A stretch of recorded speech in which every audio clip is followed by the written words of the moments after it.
হযরতে মুসা আলাইহিস সালাম একদিন আল্লাহকে ডাক দিয়ে বলেন, ও দয়ার মালিক, এই যে ফেরাউন আমাদের কষ্ট দেয়, কিন্তু আপনি আল্লাহ তাআলা আযাব দেন না, তাও কি কোনো কষ্ট ফেলান না। আল্লাহ তাআলা ডাক দিয়ে বলেন, হে মুসা, তুমি কি জানো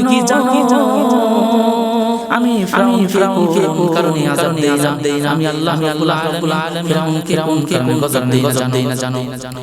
মুসা আলাইহিস সালাম বলেন, ও দয়ার মালিক, আমি কেমনে জানবো? আমি তো আপনার কিছু জানি না।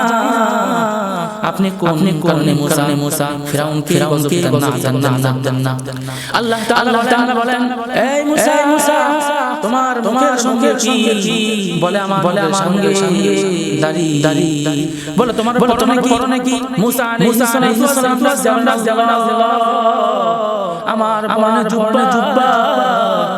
মুসা আলাইহিস সালাম বলেন, হে মুসা, তোমার বাড়িতে মা আসেনি? বলে আসে। তোমার মুখে দাড়ি, ফিরাউনের মুখে দাড়ি, এই জন্য কষ্ট দেই না। তোমার পরনে জুব্বা, ফিরাউনের জুব্বা, এই জন্য কষ্ট দেই না।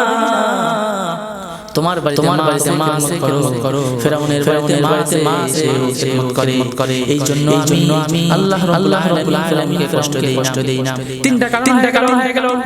চার নাম্বার কারণ কি জানো? মুসা আলাইহিস সালাম বলেন, ও দয়ার মালিক, চার নাম্বার কারণ কি আমি তো জানি না। আল্লাহ তাআলা বলে, ফিরাউন সারা দিন নিজে খোদা দাবি করে, আর ডাক দিয়ে বলে আলা। ওখানে তাকাই না বলে উমুল আলা, ওখানে দাঁড়িয়ে বলে উমুল আলা। বলেন নাউযুবিল্লাহ। সে নিজেকে বড় খোদা